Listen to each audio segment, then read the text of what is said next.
16 दिसंबर 1773 को अमेरिकी क्रांतिकारियों का एक ग्रुप बोस्टन बंदरगाह पर खड़े ईस्ट इंडिया कंपनी के जहाज पर चढ़ गया और चाय के सभी डब्बे समुद्र में फेंक दिए।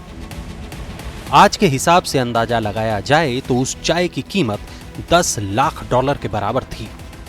दरअसल वो लोग चाय पर इंपोर्ट ड्यूटी लगाने का विरोध कर रहे थे। ये घटना बोस्टन टी पार्टी के रूप में मशहूर हो गई, जिसने आखिर में अमेरिका के स्वतंत्रता संग्राम का नेतृत्व किया।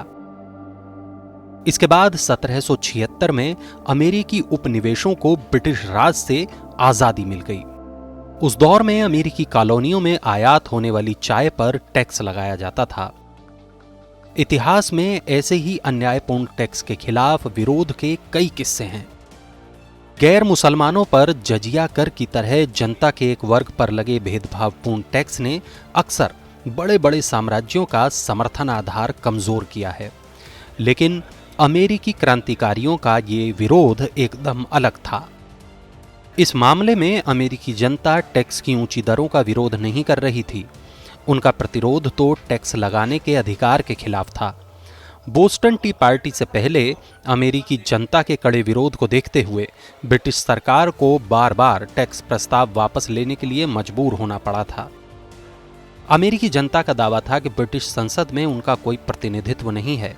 ऐसे में लंदन को उन पर टैक्स लगाने का कोई अधिकार नहीं था। यह ब्रिटिश संवैधानिक व्यवस्था के इतिहास से जुड़ा बेहद अहम वाकया था। 1625 में स्टुअर्ट किंग चार्ल्स प्रथम सिंहासन पर बैठे थे। उनका मानना था कि राजा के पास शासन करने का दैवीय अधिकार है। उनका मानना था कि राजा जितना चाहे टैक्स लगा सकता है।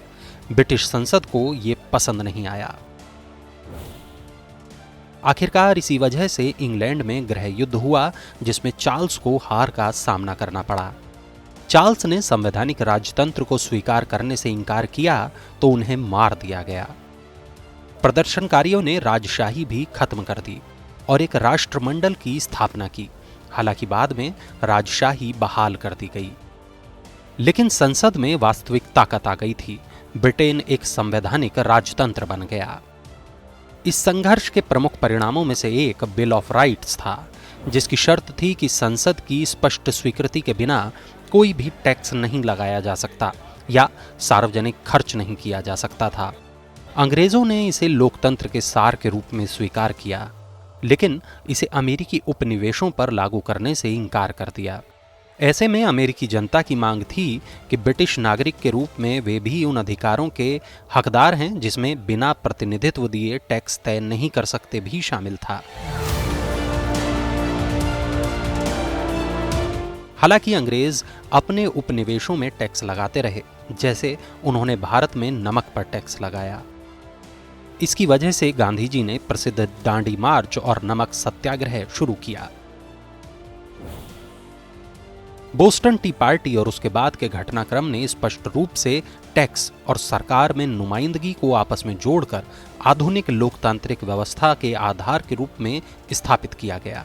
यही वजह है कि बजट संसद में पेश किया जाता है। वहीं टैक्स और खर्च के प्रस्तावों को संसदीय मंजूरी मिलने के बाद ही लागू किया जाता है।